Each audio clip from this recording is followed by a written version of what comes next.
Hello friends. Welcome to centre study. आज की इस वीडियो में दोस्तों हम बात करने जा रहे हैं बिहार बीएड 2023 का एंट्रेंस क्वेश्चन पेपर का पार्ट नंबर 2।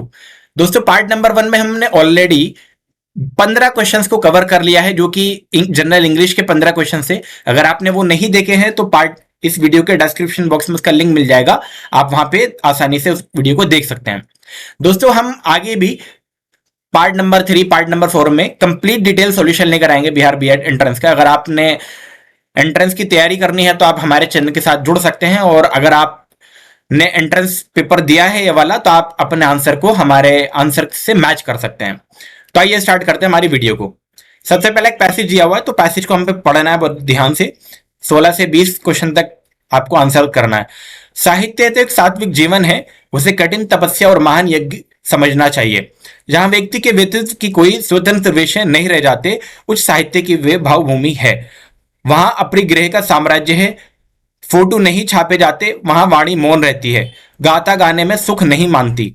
उच्च स्तर उस उच्च स्तर से जितने क्रियाकलाप होते हैं आत्म प्रेरणा से होते हैं। पर आज दिन हिंदी में आत्म प्रेरणा और आत्मकथा का नाम लेना पाखंड बढ़ाना है। हमारे देश में आत्मकथा लिखने की परिपाटी नहीं रही। तो दोस्तों ये आपके लिए पैसेज था। अब इसके ऊपर क्वेश्चंस आपको दिए हुए हैं। तो सबसे पहला क्वेश्चन नंबर 16 है। उसमें हमसे बोला गया है उच्च साहित्य की भावभूमि क्या है। पहला ऑप्शन है जहां व्यक्ति स्वतंत्र विषय नहीं चुन सकता, जहां लेखक के व्यक्तित्व की स्वतंत्रता नहीं रहती, जहां व्यक्ति को लिखने की स्वतंत्रता नहीं रहती, या जहां व्यक्तित्व की कोई स्वतंत्र विषय नहीं रह जाते। तो दोस्तों इसका सही ऑप्शन आपका ऑप्शन नंबर डी है। करेक्ट ऑप्शन आपका ऑप्शन नंबर डी हो जाएगा, जहां व्यक्तित्व की कोई स्वतंत्र विषय नहीं रह जाते। और ये आपको मिलेगा कहां? ये आपको फर्स्ट लाइन यहाँ पे जब आप पढ़ेंगे, जहां व्यक्तित्व के कोई स्वतंत्र विषय नहीं रह जाते हैं, उस साहित्य की वे भावभूमि है। तो यहां पर आपको आसानी से देखने को मिल जा रहा है। अब क्वेश्चन नंबर चलेंगे 17 में। क्वेश्चन नंबर 17 में हमसे बोला गया है साहित्य को क्या माना गया है। कठिन साधना और तपस्या, लेखन का महान यज्ञ, या कठिन तपस्या और महान यज्ञ, या लेखन तपस्या का कठिन साधना। तो दोस्तों इसका भी ऑप्शन आपको फर्स्ट लाइन में ही आसानी से मिल जाएगा।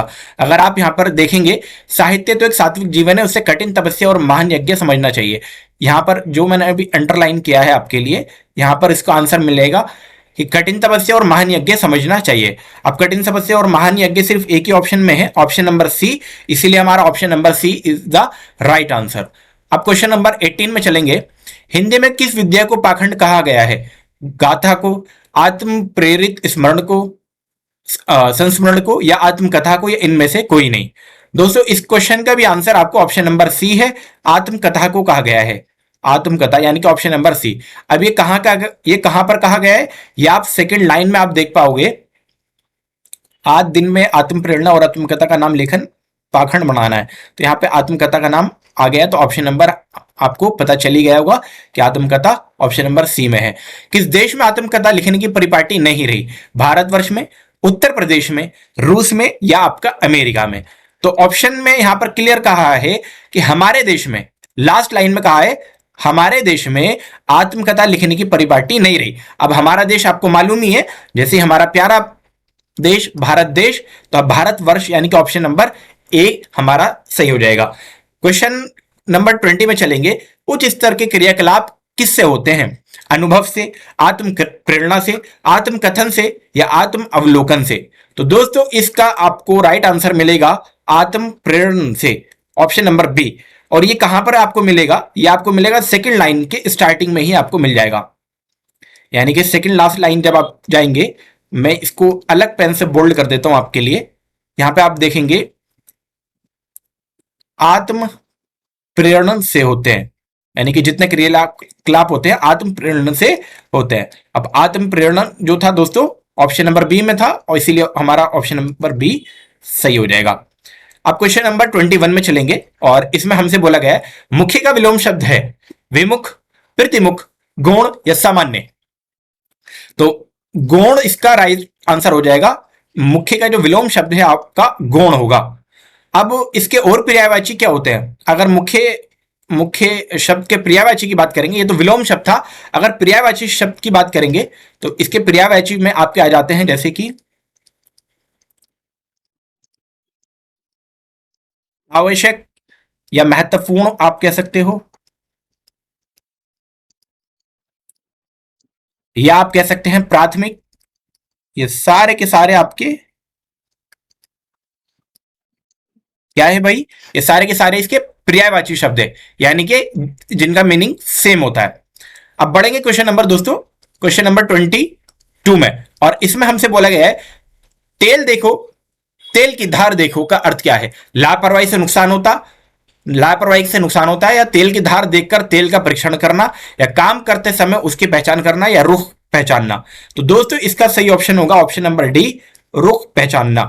अब एक अगर आप इसका मीनिंग आप निकालना चाहे तो कैसे आप निकाल सकते हो, जैसे तेल देखो, तेल की धार देखो का मतलब क्या होता है, पहले जब पहले के जमाने में तेल को कैसे मेजर किया जाता था, तब तेल की धार देखी जाती थी, तो उससे क्या होता था, उसका रुख पहचान जाता है कि भाई तेल असली है या नकली है, उसमें कोई मिलावट तो नहीं है। अब क्वेश्चन नंबर 23 में चलेंगे। किस रस को रस राज कहा जाता है, श्रृंगार रस, हास्य, या उत्साह, या वीर रस। तो दोस्तों श्रृंगार रस को हम रसराज के नाम से भी जानते हैं।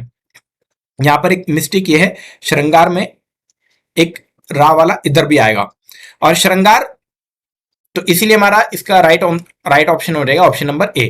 किस शब्द की वर्तनी शुद्ध है, क्वेश्चन नंबर 24 की बात कर रहे हैं। अधीन, व्यवहारिक, मिष्ठान, या अत्यधिक।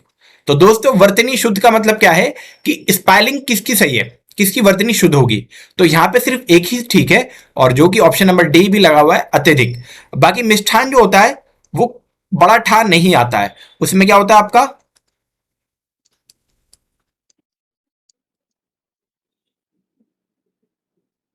मिष्ठान, यानी कि टा आता है। और व्यवहारिक में क्या होता है भाई, व्यवहारिक, तो देखते हैं क्या होता है, व्या होता है, व्या, व्यवहारिक। और अधीन नहीं होता है, अधीन होता है, अधीन। तो आई होप आपको ये समझ में आ गया होगा। देवज्ञ का अर्थ है देवता, ज्योतिषी, आहार, या सृष्टा। तो दोस्तों इसका सही ऑप्शन होगा ऑप्शन नंबर बी, ज्योतिषी।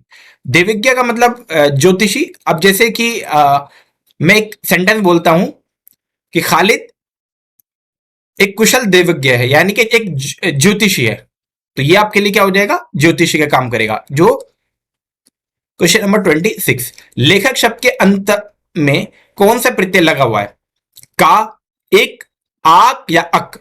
तो दोस्तों इसका सही ऑप्शन होगा ऑप्शन नंबर डी, अक, लेखक।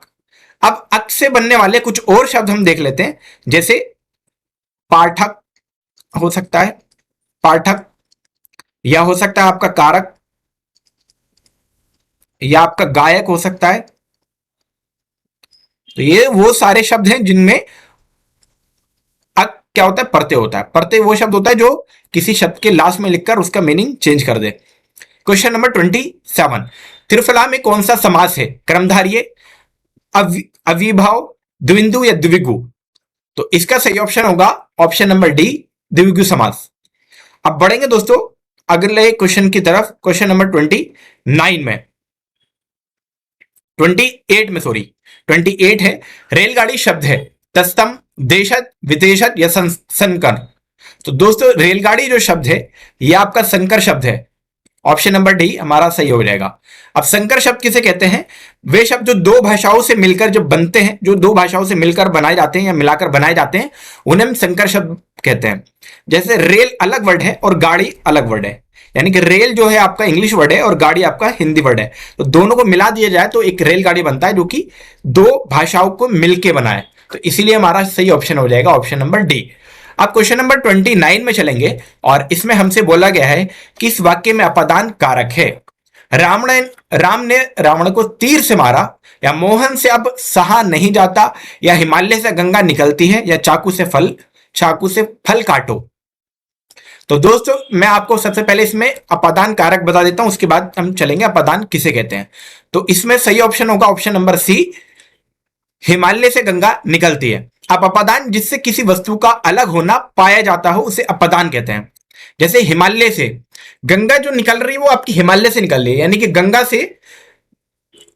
गंगा जो निकल रही है आपकी हिमालय से निकल रही है, तो हिमालय से क्या हो रहा है, एक अलग होना पाया जा रहा है, गंगा का अलग होना पाया जा रहा है। इसीलिए अपदान वो शब्द होते हैं या वो चीजें होती हैं जिससे किसी वस्तु का अलग होना पाया जाता हो।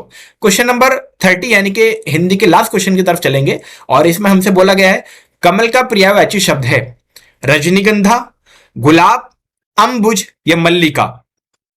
तो दोस्तों इसका सही ऑप्शन आपके लिए मैं बता दूं, अंबुज जो होता है कमल का पर्यायवाची शब्द होता है आपका अंबुज। और भी कमल के पर्यायवाची शब्द जो और है वो क्या हो सकता है आपका, एक और होता है जलज, बहुत सारे हो सकते हैं, इनमें से कुछ आपको इंपॉर्टेंट मैं आपको बता देता हूं। जलज, पंकज, पंकज या आपका हो सकता है सरोज, ये सारे के सारे आपके पर्यायवाची है। या आपका नीरज हो सकता है, ये भी आपका कमल का ही पर्यायवाची शब्द है। तो दोस्तों ये थे हमारे हिंदी के 15 क्वेश्चन जो कि हमने डिटेल में सॉल्व किए। अगर आपको फिर भी डाउट आता है या आपको कोई ऐसे क्वेश्चन में लगता है कि ये क्वेश्चन गलत है तो आप हमें कमेंट बॉक्स में बताएं, हम आपका वो क्वेरी को जल्दी सॉल्व करेंगे। पार्ट नंबर 3 के लिए आने वाली और वीडियोस के लिए आप हमारे चैनल के साथ लगातार जुड़े रहे, और पार्ट नंबर 1 के लिए आप हमारे डिस्क्रिप्शन में जो लिंक दिया हुआ है वहां से आप देख सकते हैं। वीडियो में लगातार बने रहने के लिए आपका बहुत बहुत शुक्रिया।